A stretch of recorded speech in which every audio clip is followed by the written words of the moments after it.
Please marry me." The words seemed to freeze in the air, trembling like fragile glass on the verge of shattering. Eleanor King, CEO of a billion-dollar fashion empire, mother of a 7-year-old girl, a woman who had everything the world could envy, was kneeling in the pouring rain before a man society had chosen to forget. His face was hidden behind an unkempt beard, his coat torn and stiff with dirt. Yet his eyes were alive, sharp as if they'd been carved by secrets untold. The city roared around them, horns blaring, footsteps rushing, neon signs flickering. But at that moment, there was only her voice, soaked with desperation, and his silence, heavy as thunder.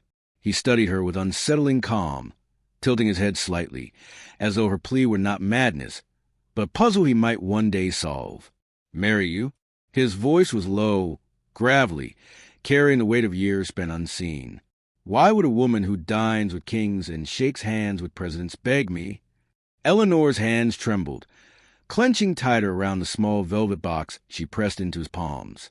Not with a ring, but with a locket. Inside, a picture of a little girl smiling, missing her 2 front teeth. "Because," she whispered, her throat aching with the truth she had hidden for so long, "you're the only man who can save her." The man's fingers brushed against the locket as if it burned. His eyes darkened, storm clouds gathering where once there had been emptiness. He closed the box gently, then looked straight into her soul. "I'll do it," he said slowly, each word blade slicing the tension. "But not for your money, not for your name, not even for her." He paused, letting the silence swallow her breath. "I want something else in return." Eleanor's heart hammered in her chest. She had been prepared for him to ask for fortune, for luxury, for a piece of her empire. Anything but this gnawing uncertainty. Her lips parted, but no words came. The man leaned closer, rain dripping from the brim of his ragged hood, his eyes glinting with a secret too dark for daylight. "Give me," he began, his voice steady, almost cruel, "the one thing you've sworn you'd never surrender, your truth." Eleanor's breath caught. Her truth, not the polished story on magazine covers, not the elegant interviews, not the crafted lies of power. He meant the truth she had buried in the shadows of her past, the truth that could shatter not only her empire but her very existence. Her mind reeled. Why him?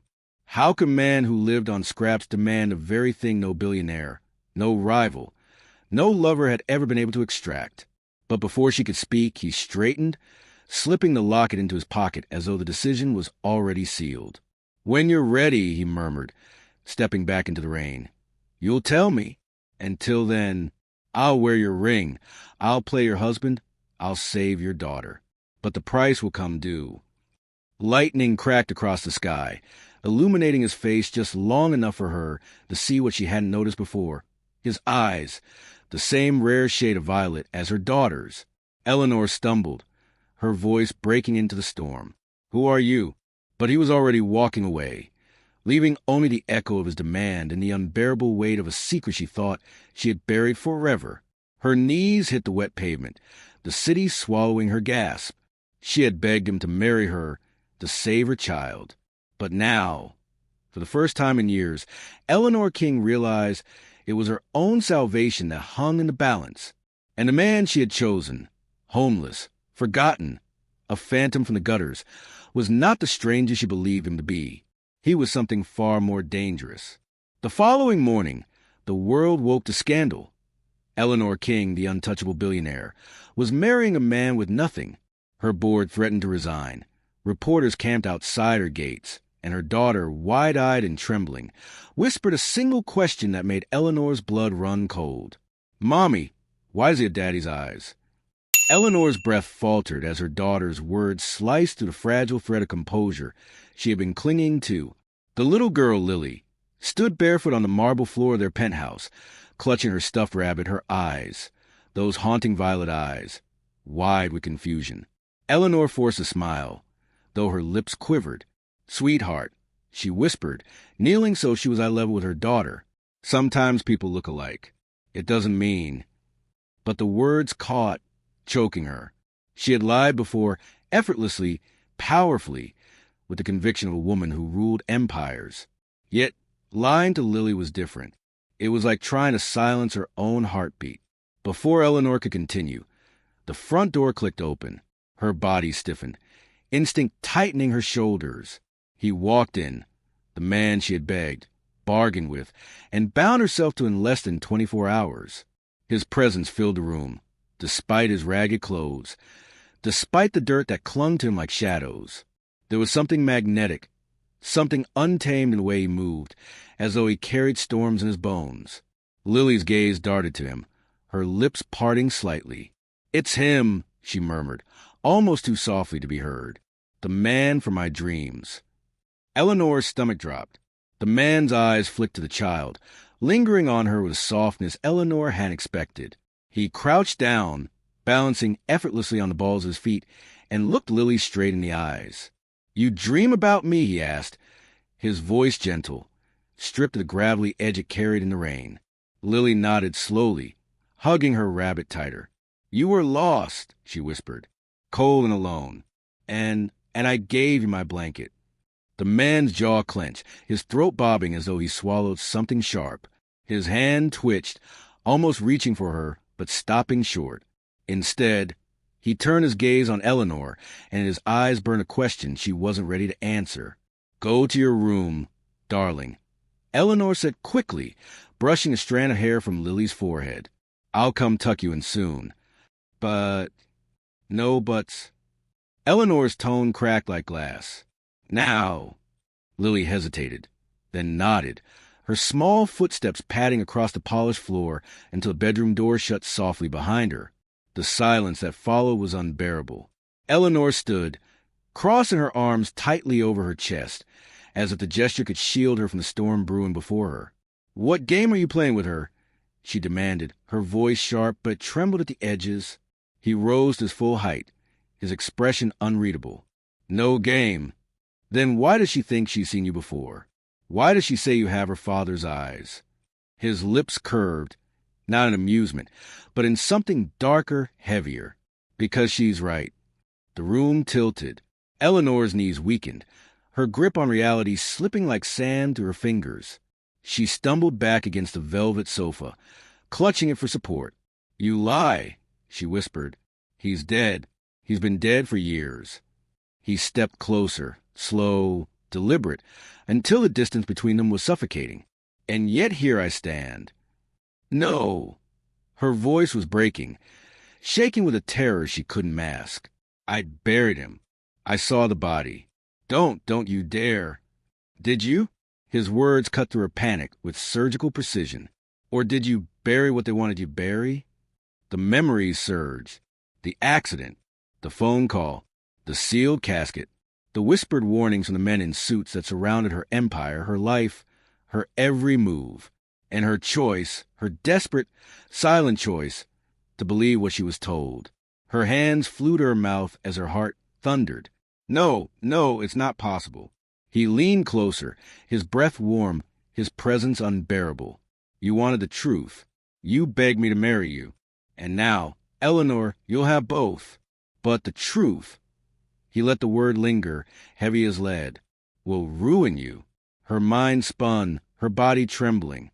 She wanted to scream, to run, to call security, to call anyone, but her voice betrayed her, trapped in her throat. All she could do was stare at the man she had once buried, the man who now stood in the wreckage of her carefully constructed life. "Why now?" she finally forced out, her tone raw. "Why come back now, when everything I built is on the line?" His jaw tightened, his gaze flickering toward Lily's closed door. "Because she needs me, and whether you like it or not, Eleanor, so do you." Her heart wrenched. Anger surged in her veins, tangled with grief, disbelief, and something more dangerous, hope. She wanted to hate him, to despise him for tearing open scars she had stitched with blood and power. But as much as she resisted, the truth pulsed in the air like a second heartbeat. He wasn't lying. Her legs gave way, and she sank onto the sofa, burying her face in her hands. The room spun, the weight of secrets pressing down until she could barely breathe. And then, as if on cue, her phone buzzed violently on the coffee table. She snatched it up with trembling fingers, her eyes widening at the name flashing across the screen. Victor Hale, her most ruthless rival. She answered, her voice brittle. Victor. Well, Eleanor. His voice purred, slick with venom. The world is very curious about your new fiancé.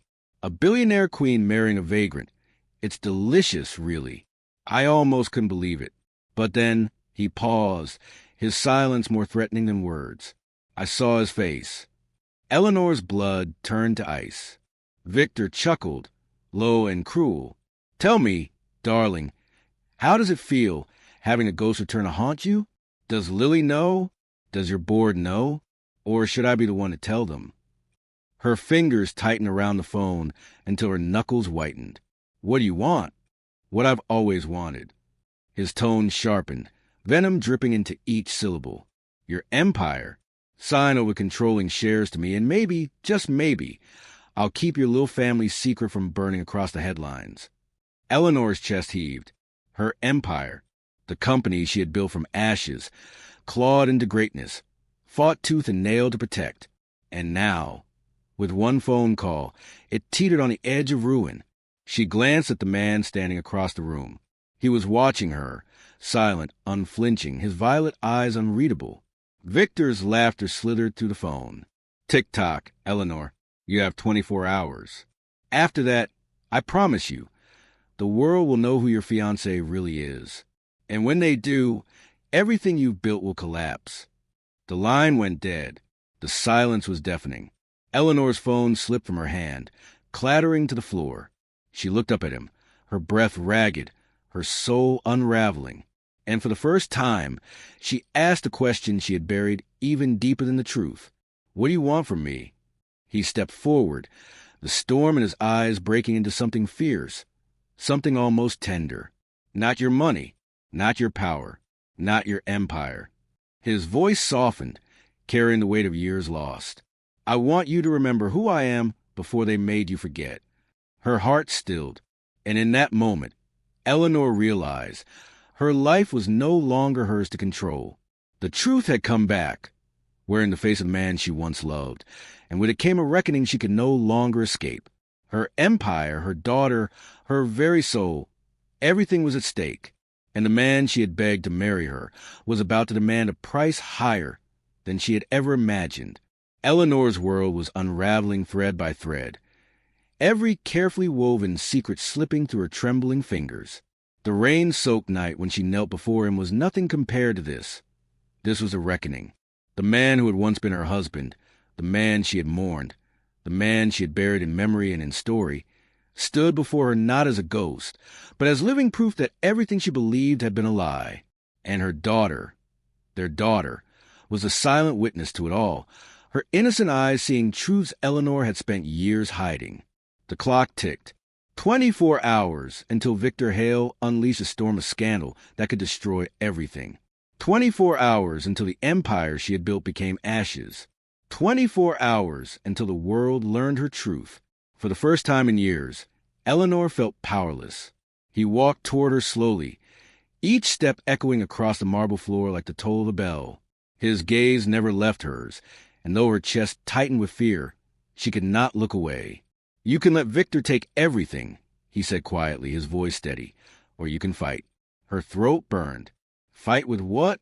He has the board in his pocket. He has the press waiting like wolves. He has the truth. The truth, he repeated, his lips curving into something unreadable.